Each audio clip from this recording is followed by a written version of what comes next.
Hey, everybody, and welcome to Keeping It Young podcast, conversations about marriage, family, and ministry life. I'm Dave. And I'm Bethany. And we are the Youngs. We're in February, and we love February. We do. My birthday's coming up. Yes, and one of our sons has a birthday. Day. Yes, and Valentine's Day. We always enjoy February. It's a wonderful time of the year.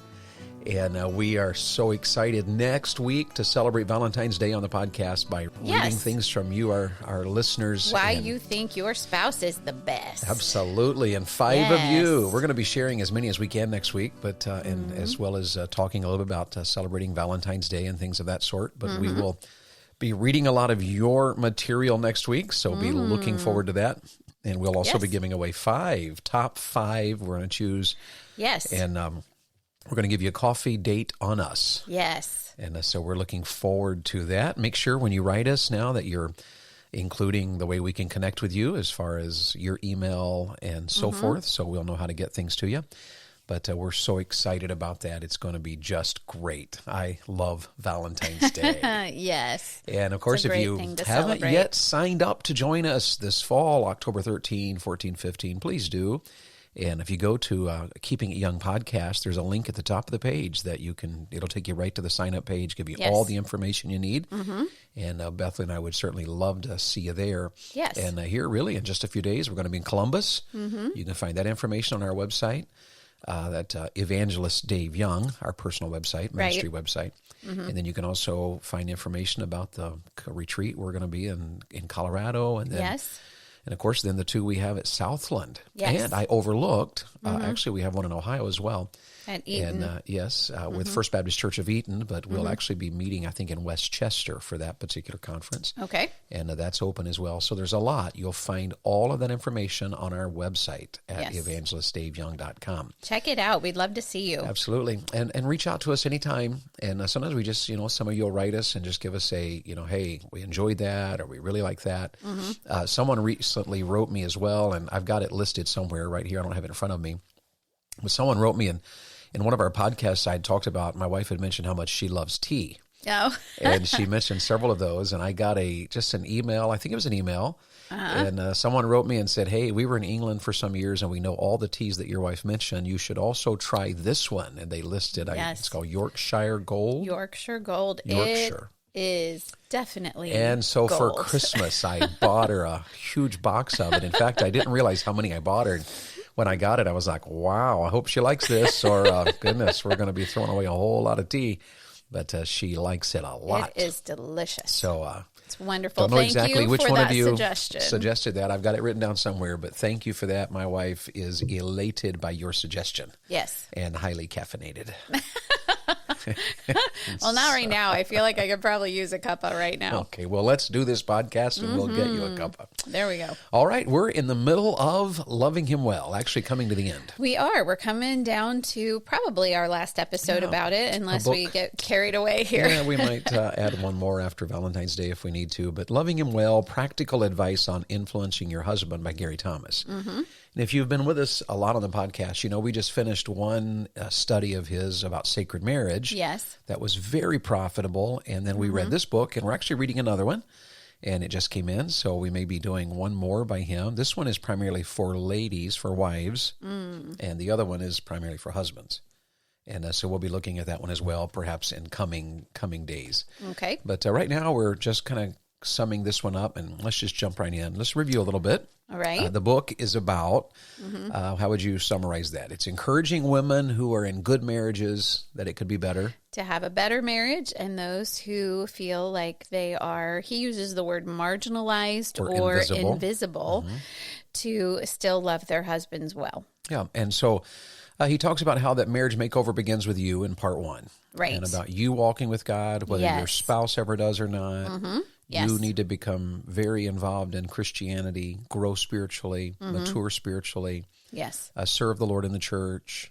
Be everything you can be. That's the first part is just vital. Your marriage makeover begins with you. Yes. And that's on both sides. So husband, if This is a book primarily directed at ladies, but if things aren't well in the marriage, you can grow whether she does or not. Yes. And we really emphasize that was a whole lot of the focus of Sacred Marriage. And a lot of the times when we are counseling, that is our first approach. What are you doing to grow spiritually, to grow closer to God, to walk with God on a daily basis? Because it really does, if I can use the word it fixes a lot of things. Either it fixes your perspective on what's going on in your marriage, or it can actually help things in your marriage to get better if one or both of you is walking with God. And that's just such a good truth. Mm-hmm. And then we're finishing up today, really part 2. It's about creating a climate for change. Yes. Part 3 is about confronting her most common concerns, and that covers a ton of material. Things like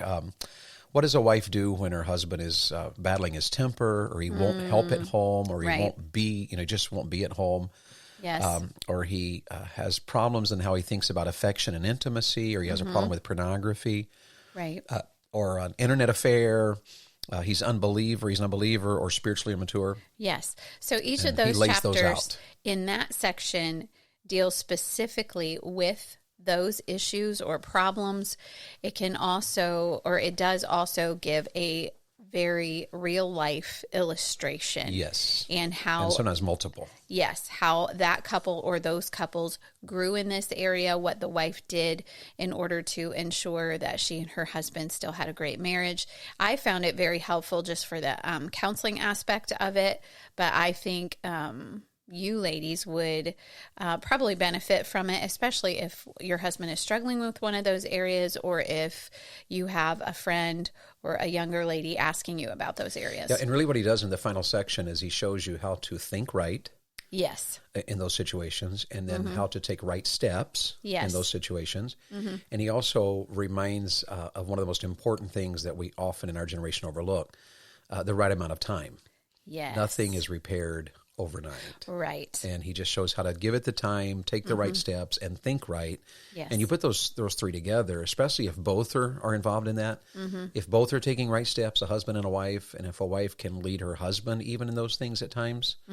And it's not that, we're not violating the roles given in the Bible there, but when a husband is struggling in one of those areas, she is a great asset in partnering with him and helping him to overcome that. Yes. And really an essential asset if he's going to overcome it. Absolutely. Because the two of them, that affects both of them and affects the marriage. So that's the final section, which we're not going to break that down necessarily. But if you're battling in any one of those areas or feeling you need help there, this is a book we highly recommend. Yes. Now, this final section, let's jump in. Okay, the final chapter of part 2. Yes. And get us started here. This final chapter is called The Helper, and what's it about? It is about our biblical roles and responsibilities. And so he is emphasizing in chapter 6 the role of the wife as the helper. And culturally, that would be looked down upon. It would be something that our culture would say, well, that in and of itself marginalizes the wife. She only has that role of the submissive helper to her husband, the completer to her husband, and our world would say, well, she's so much more than that. She's her own person. And absolutely, ladies, we, as we've already discussed, you have your own identity in Christ. You are a daughter of the King of Kings, and you can walk with him on your own. But in your marriage, biblically, there are roles and responsibilities that both the man and the woman have. And we as women do need to embrace our role as the helpmeet, even if our husband isn't doing right. Sure. And he bases it on Genesis 2, where the Bible calls Eve Adam's helpmeet. Mm-hmm.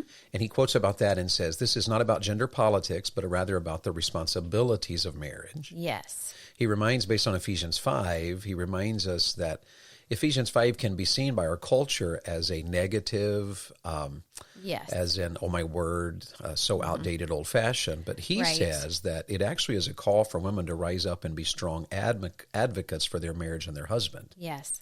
And really, that's a thinking process. When we came to the Christian worldview with the right thinking, this is a powerful thing. Well, and actually, if you think it through, it does take a stronger woman to embrace a biblical role of a wife and mother than it does to embrace a cultural mindset That's of what a wife really should good be. point, sweetheart. Yes. Titus chapter 2, he also lists in those verses where, the Titus 2 lady teaches older ladies teach the younger ladies and so Yes. forth. And I liked what he said here. He said that marital helping is a transferable teaching skill, a teachable skill. Isn't that wonderful? In other words, you don't have to figure this out on your own. Right. Find somebody that has done it and learn. Yes. And that's really, in a sense, what we're hoping this will be even. Yes, it's a beautiful thing, actually, for young ladies to learn from the older ladies. I know I appreciate Titus 2 ladies in my life. Now, and your mom was one of the biggest ones. Yes. And your mom just taught you so many things. And, of course, we've given a shout out before to our friends, the Alpertos. Yes. And helping teach us those skills. And so those are really good. And we've done several podcasts on the biblical role of husband and wife. So we don't have to delve into that in this chapter. The quote that you put in the notes as you were taking notes on this book that you said summed it up for you. Yes. Was a prayer. And Mr. Thomas said, pray this prayer. Say, Lord, how can I help my husband today? Now explain that a little bit. What do you think he meant by that, and what does that mean to you? Well, so many times we think of a help me as a very broad role that we have. Well, yes, I do help my husband, and we don't bring it down again to the practical and daily. And so that to me brought it into perspective of what can I do to help David today? And I think we've mentioned this before on the podcast, but often when we are doing our daily walk in the morning, we will ask each other, how can I help you today? What can I do for you today? So I already had that mindset, I think, but to bring the whole role of being a wife down to just that daily, how can I help you today? I thought that was a good thing. I think that's a beautiful thing to even pause here a little bit and challenge our listeners about, because I know when I as a husband think in terms of how can I serve Bethany today? How can I serve you today? And then we balance that and pair that rather maybe with this idea of, okay, how can I help you today? Yes. When both of those are in order, that's just a relationship that's sweet. That's a relationship where we're serving each other, we're loving each other. Right. We're aware of each other, and none of us do that perfectly. No. Obviously. But what a good challenge. So ladies, begin often praying this. And Lord, how can I help my husband today? And maybe even frequently ask him, how can I help you today? So then that brings it into the physical. Well, how can I physically help you? It may be something like, hey, could you pick up the dry cleaning today so I don't have to do that on my way home from work? But it could also just be something, because you are praying it, that the Lord will lay on your heart. You know what? You can help your husband by giving him more grace today. Yes. You can help your husband by kissing his socks off later today. Yes. You could help your husband by... You can do that. That's good. Dave's like, that's enough. Then we'll stop there. No, that'll work. Or maybe you could help your husband. The Lord would lay on your heart to not discuss that more weighty issue, because your husband already has enough on his heart, and just to discuss it with the Lord and let the Lord take care of it. So it can be brought out in the spiritual realm and in the physical realm. It's interesting to me in this book that he's teaching a lot about here are steps you can take when there's problems. Here are steps you can take when there's problems. But in a sense, on the other hand, there's a lot of practical things here in which he's basically just reminding us we should just really be loving each other, be for each other, giving each other grace, overlooking each other's fallibilities. Yes. And it's really incredible. Well, this chapter was intriguing to me, and one of my favorites because of several things he discusses here. And I mentioned them last week, so if you've been looking forward to this, he talks about understanding the male mind. He talks about mental naps, and then he talks about these things that husbands need. So let's just start about this understanding the male mind. Yes, it was kind of an interesting part of the chapter. And when he first actually gave that little subtitle in the chapter of understanding the male mind, I did write in the margin, scary, because yes, I saw that. There are just different, you already know as a husband and wife, you think so very differently. And as a wife, we can't even fathom why men think the way they do. And I know that that can go in the reverse too, that men can't even fathom how we think. Yeah, and this chapter reflects Sacred Marriage, his other book, in that it states that many difficulties in marriage stem from men and women just being different. Yes. And that's so important to think about. Did you notice this quote? He said, if you really want to motivate your husband and communicate with him, as well as enjoy a fulfilling marriage with him and raise healthy kids with him, stop expecting him to act or think like a woman. He can't do that, nor should he. Yes. Now, I ladies, absolutely agree with that. That's very important, ladies. Yes. And when you think of it like this, this is a section that I thought we'll just have to quote here. He said, why is your husband less likely to be in tune to your emotional pain and verbalize his concern than, say, your sister, mother, daughter, or best friend? And he says this, his brain doesn't work the same way a female brain does. It just doesn't occur to him to connect his affection with verbal inquiry. The mirror neuron system of your husband's brain, which Dr. Luann Brizendine calls the I feel what you feel emotional empathy system, the system that helps a person get in sync with others' emotions by reading facial expressions and interpreting tones of voices and other emotional cues, yes, is larger and more active in the female brain than it is in the male brain. Yes. So it goes back here to him saying that a lady who expects her husband to act or think like a woman will be a very frustrated, unhappy lady because her man cannot. A man cannot act or think like a woman. Right. Now, comment on that. Talk about that a little bit. I want to hear your take on that. Well, I have known this for a long time because my husband helped me with this early on in our marriage.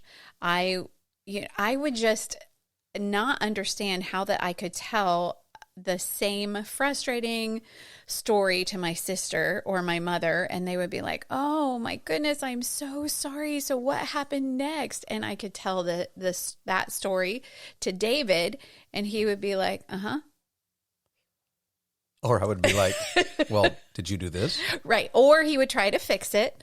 So it would either be uh-huh and silence, or, well, this is what you should have done about that. And I would get frustrated. And as we talked through those things, he literally said to me, I am not going to respond to your emotions the same way your mom and your sister do. I'm just not going to do it. And I remember the first time he said that to me, I was like, oh, well, that makes sense because he's a guy. When you think about it, in days gone by, in generations past, the women typically worked together all day, and they talked and shared and laughed and talked and shared, and the husband was with men all day, and he was bonding. We call it male bonding now, and they wouldn't have called it that in those days. It was just men working together. And I look back even as a kid because I did a lot of work with the men on the farm. And the men would talk on the farm, and then the women would talk as well in their work. And there was a whole different way that women talk and the way that men talk.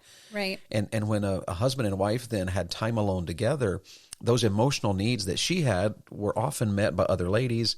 And then it allowed them to work on their marriage without the pressure of, I think in our culture, we're so relationally challenged. We're busy. Yes. Many times we live apart from our parents. Or we just don't have time. Right. Or we have a false sense of I am connecting with someone because I've been on social media today. I've been on social media and they liked what I said and all of that. But then, so a lot of times husbands and wives, they look to each other to meet all of those needs. And the reminder here may be that we do need more relationships outside of our marriage, safe and godly influences. Yes. Because I know when and I know mom is in heaven, but I know it was refreshing to you when you could get with mom and just share all kinds of emotions and thoughts and feelings, and mom felt it and shared it back with you and your sister even to this day. Yes. And it's different.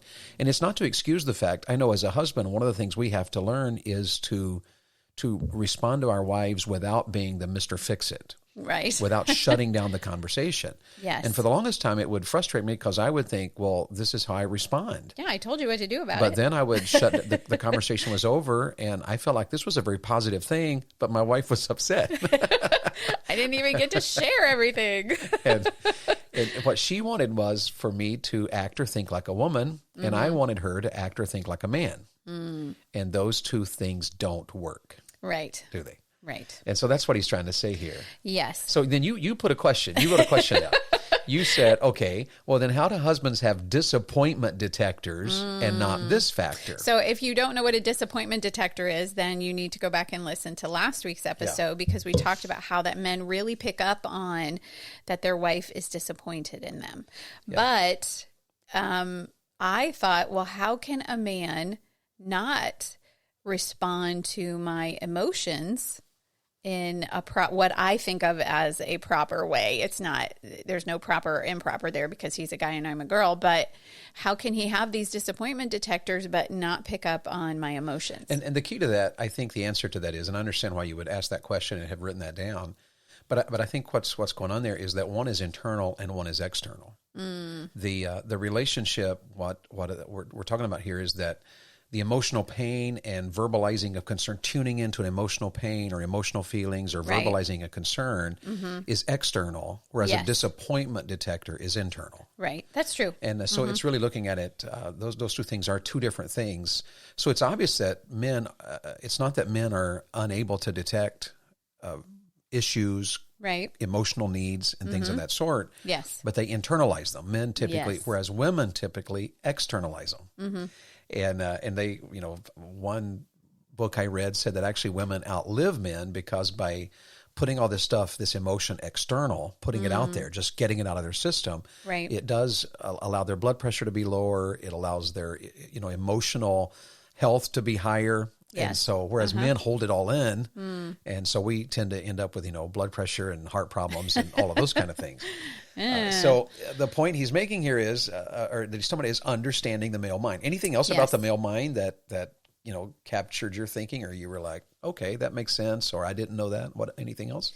Well, it makes sense what you just said about it, one of them being internal and one being external, and so that there could be times where I am sharing something with you, and on the inside, you're like, oh, well, that's a problem. And in your maleness, you say, well, this is how you fix it. And so you come out with that. So it's not that you have a disappointment detector, but have no emotional connection whatsoever. So that makes sense.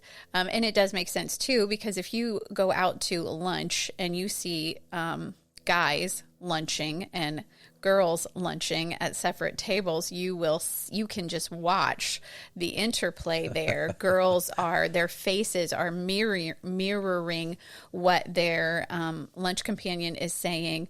Guys are either just eating in companionable silence, or they're just sharing, sports scores or what's going on in the office, and okay, we're done, we need to get back.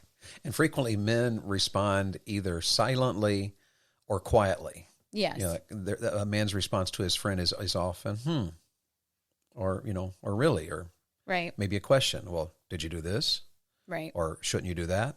Right. Or even if they are sharing something that would be emotional and would be maybe even heart-wrenching, a guy's response might be like, dude, I had no idea. Yeah, whereas a girl is like, no way. Yeah, or, oh, I'm so sorry. Yeah, so it's major emotional differences there. Major difference. What do you think about where he talked about mental naps? Well, men's brains, he said, need mental naps. What do you think about that? That was not a new concept to me, because you and the boys, we've already talked about that so many times. You would say, it's not that I'm tuning out to you. I'm just in my nothing box. And to me, that is such an odd concept, foreign even, because I don't have a nothing box. There is nothing in my brain. There is never a time that Bethley's brain is not on the go. It doesn't shut down. There isn't a place that I can go in my brain where I can't think of something that needs to be done, or something I should do in the future, or something I should have done.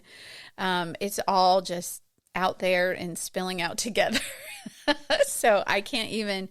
I can't grasp the nothing box, or what Mr. Thomas calls the mental nap, but I do and I won't say understand it. I do know of it, because the boys and David will talk about, hey, I'm in my nothing box. I just need to stop Well, I had thinking. never thought of it. I mean, I know that there's times in my life where I just want to do nothing, just to put my mind quietly, and I don't often watch TV, but typically I can't watch TV, but I can scroll through TV.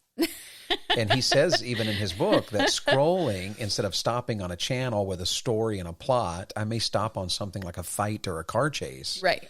Is because of the way our minds are wired differently, your mind and mine, which is, men will make fun of Hallmark movies, obviously, but women love Hallmark movies. Right. And it's because the Hallmark movie is designed to connect to her mind, the story, the plot, the emotion. Well, it connects to her emotions, whereas you don't want to be connected to emotions when you go on a mental nap. You want to see something that would be an escapist. Yes. Idea, which would be a fight or a car chase, hopefully an escapist idea. You're not going to actually get into a fight or a car chase. Well, I haven't in a while, so. Oh, well, that's something we need to discuss. Mental naps. And the point he's making it is that as a wife, you need to understand that sometimes your husband just needs to let his mind be quiet and be at rest, whereas you don't have that need. And that's an interesting take, and it's very important, which leads him into the next section, because he's talking about understanding your husband, understanding how you can help him, and he says you've got to understand how his mind works, and part of that is understanding the mental naps. Yes. But then he lists these things, and I think actually we're not going to have time to give them, so we're going to have to do another episode to get them, because we took too long talking about that one right there. Okay. But we can just mention them here, because we don't leave you on a cliffhanger here. Okay. Because next week we'll do our Valentine's celebration and giveaway. Okay. Yes. So that'll be a separate podcast, and then we'll come back the week to after loving him well. Okay. Yes. So let's just at least mention them. Did you just say the week after Thanksgiving? I think I did. Oh, well, because we just celebrated. We won't wait till Thanksgiving. We'll celebrate. We'll come back the week after Valentine's Day. I might have heard you wrong, but I think I said that. I just need a mental nap. He does. He does. We've recorded several of these today, so it's time for his mental nap. And here we'll close with this, just to give you a heads up of where we'll wind up. We'll at least have to do one more. And he says, ladies, you've got to understand that your husband needs these things. Let's just mention them, and then we'll end, and we'll come back and elaborate on them. All right. He says men need time. Yes. Men need time to process complex emotional data. Men need for wives to be gentle and patient, even succinct when presenting complaints. That is a hard one. He's going to talk about stonewalling, which is, I'm looking forward to discussing that one with you. Okay. Men need emotional rest. Especially need emotional rest. Men need understanding of their need to fix it. We've talked about that one quite a bit. And we'll come back to that one a little bit. And men need for their wives to be okay with their curiosity. Not okay if they're curious about sin. Right. But okay with the fact that men are curious. They want dangerous things. They want to know what will happen if I ramp this car over that little hill right there. Yes, they want to know. My daughter can drive the car down the road here in front of the house, even though she's 13. These are real life examples that my husband is giving here. And men are curious about what does it feel like to ride a motorcycle without a helmet or whatever. And obviously there's reasons for us to think through all of these things. Right. But this was a good way for him to end this section, and we can't just say that and not discuss it. Right. We'll need to discuss each of those, I think. Look forward. We're going to come back, and husbands and wives, join us again, because we're going to talk about the things a husband needs. Men, it'll be good for you to understand this, and ladies, it will especially be good for you to understand this as well. Absolutely. So sorry we took so much time there and ran out of time and couldn't finish it. But it's okay. We it was are out those of time, mental nap things. Hey, thanks for joining us. It's always a privilege to invite you to our conversations and to share our conversations with you. Well, it's a privilege that you would listen. It is. Have a great day. The Keeping It Young podcast is a Bax 5 Media production.